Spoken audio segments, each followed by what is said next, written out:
país fora da África com a maior população negra do mundo. Em 2010, o censo do IBGE registrou 7,29% da população do Brasil negra. E em 2012, esse número quadruplicou. Foi de 7,29% para 51,9% da população. Analisaremos esses conceitos do lado histórico e psicológico da coisa. E também contaremos com alguns depoimentos. Existiram várias barreiras para superar o racismo. E uma delas foi a igreja. E por que a igreja era a favor da escravização do negro? Não é apenas uma questão ética, a gente está falando também de uma questão econômica, né? Escravizar o negro dava lucro, né? O comércio de escravos dava lucro. E isso está associado ao poder. E a igreja também era associada a esse poder. Então, quando a igreja ela diz que a partir de determinado momento o índio passa a ter alma e esse negro não tem alma, e por não ter alma tira-se o seu estatuto de humano, portanto pode ser escravizado, portanto pode ser submetido a um comércio que dava uma quantia, dava lucros exorbitantes. Com tantas etnias, por que logo o negro a ser escravizado?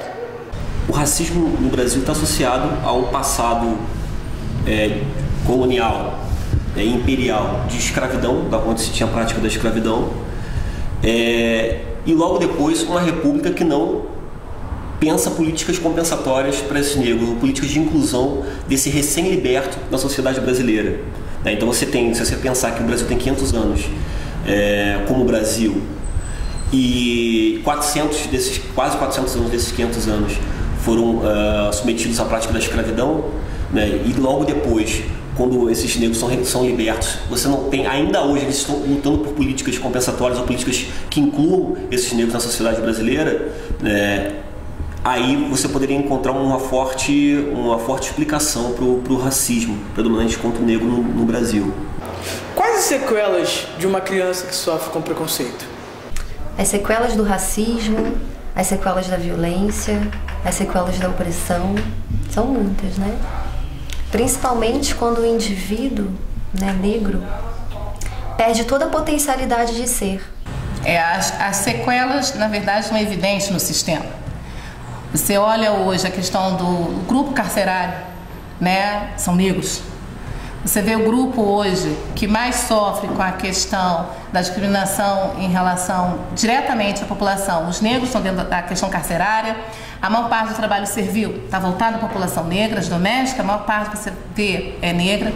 As mulheres que sofrem hoje, que morrem durante o parto, são negras. Tem políticas públicas? Tem. Né? A política das ações afirmativas é voltada principalmente ao quesito cor. Só que, na verdade, é mais fácil fazer de conta que não acontece. É a questão obscura da sociedade. E acredita que ele veio para esse mundo para sofrer, né? Porque a gente constrói crenças, né? Ao longo da nossa vida, assim. E se a gente for pensar numa criança negra, né? E nas sequelas do racismo, a gente vai construindo crenças limitantes sobre nós mesmos. E como a gente está falando de negro, né? A gente vai criando crenças de que o negro não merece ser feliz, de que o negro não pode ocupar espaços de poder na sociedade, né? E o negro vai se afundando nesse lugar cada vez mais. Depois da Lei Áurea, tivemos algum tipo de vantagem por parte do governo? Após a transição, período escravocrata, para uma sociedade mais pautada no trabalho assalariado, a gente fica pensando quais são as vantagens, ou se é que a gente pode falar em vantagens para o negro na nossa sociedade, né? A gente pode dizer que o que ficou do negro, do passado do negro na nossa sociedade, foi a negação desse elemento negro na nossa sociedade também, durante muito tempo. Isso modifica nos primeiros anos, nas primeiras décadas do período republicano, quando se tenta negar esse passado negro, quando se tenta negar esse elemento cultural e esse elemento negro na nossa sociedade. Por que o negro tem dificuldade de se aceitar negro?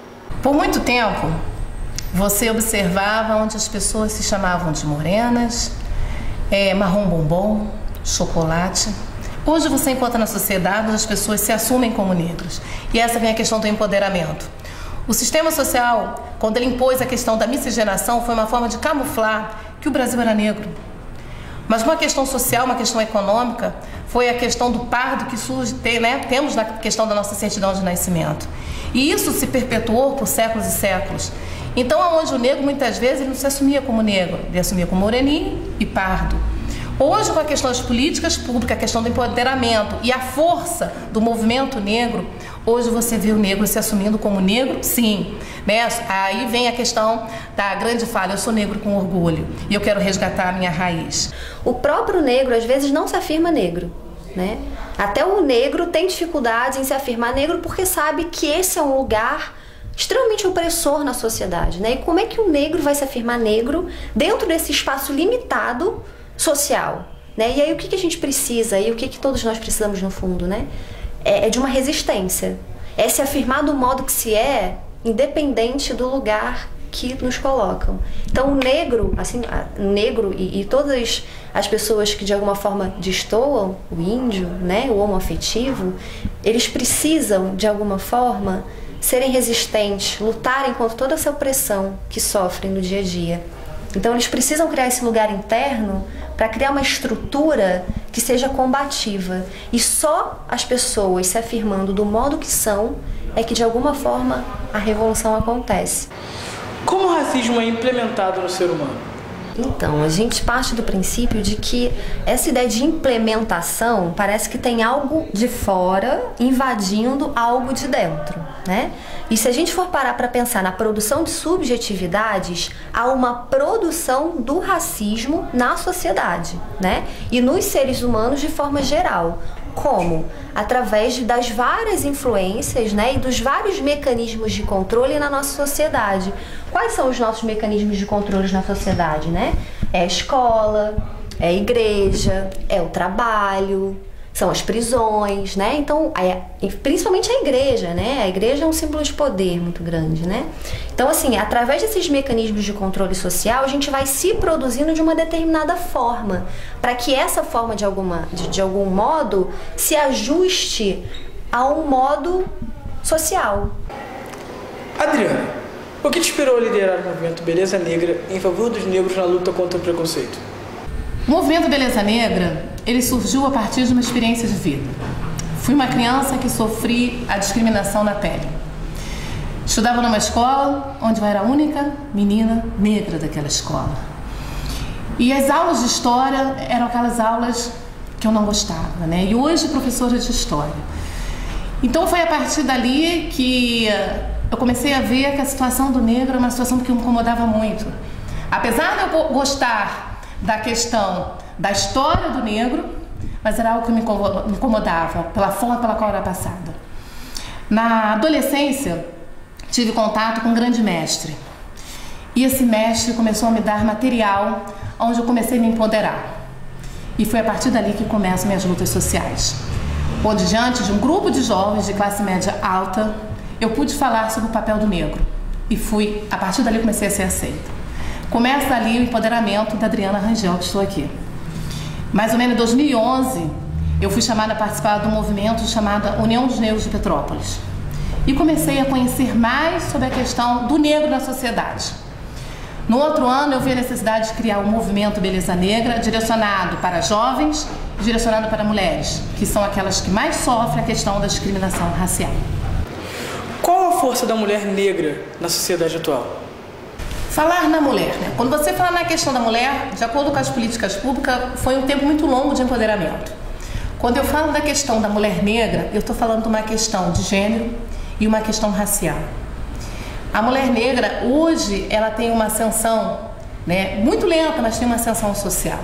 Hoje, mais ou menos 15 dias atrás, teve a Marcha da Mulher Negra. E você vê o grande número de mulheres que hoje em dia se unem para essa questão dela poder discutir sobre suas questões. A mulher negra hoje é que mais sofre a questão da violência doméstica. Eu falo porque como eu represento a questão do movimento Beleza Negra e meu foco é a questão da juventude e da mulher, eu vejo que no momento que você reúne a questão de várias mulheres negras, ela se fortifica nesse momento, ela vê que a dor dela não é uma dor única, é uma dor, posso dizer, é ampla. A outra mulher sofre o que ela sofre. Ela sofre em termos de empregabilidade, Ela pode ter condições em termos acadêmicos, em questão de habilidade, mas muitas vezes ela não é valorizada por uma questão racial. Né? O currículo dela muitas vezes é posto de lado porque a questão visual, a questão da cor de pele interfere nessa questão da ascensão dela. Até vemos em dados estatísticos, já foi provado que a mulher negra, em termos de empregabilidade, ela é prejudicada nessa situação. E a respeito da lei da obrigatoriedade da história da África nas escolas? Bom, eu falo da lei 10.639 de 2003, está dentro das políticas de ações afirmativas, que é a obrigatoriedade da história da África nas escolas, redes públicas e privadas. Né? E esse preconceito vem de uma situação desconhecida. Né? Ele acaba repetindo uma ação, né? Atitudes que são passadas para ele. Daí que vem a questão desse preconceito em relação à questão racial. Então a importância da lei é a questão do conhecer a história do negro. E não numa história triste, na história dos verdadeiros negros, na história das verdadeiras líderes de quilombo, que não é dito. Só falamos de Zumbi dos Palmares, mas atrás de Zumbi dos Palmares nós temos a mãe dele que foi uma grande líder, tem uma história do pai que foi um grande líder. Então nós precisamos conhecer a nossa história, a nossa identidade. E a respeito das cotas oferecidas pelo governo federal? Sou a favor das cotas raciais. Sim, não é um favor, é uma reparação.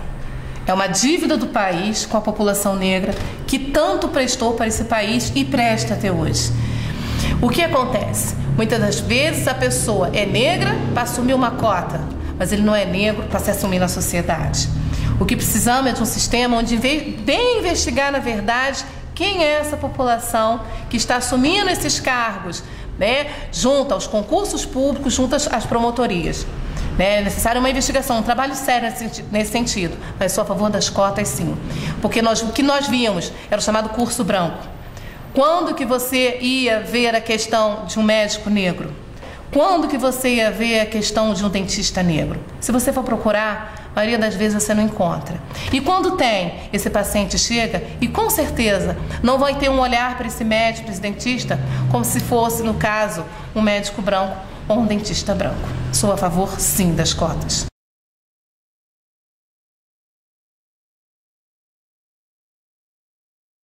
Os movimentos sociais impõem aquela questão que tem que mudar essa visão do negro.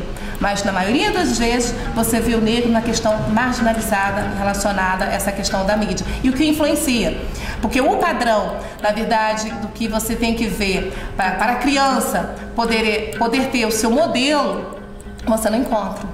Né? Você vê a questão da Miss Brasil voltada, que é negra, quase não teve repercussão. Será que se ela fosse uma mulher loira de olhos azuis, ia ter outra repercussão? Com certeza.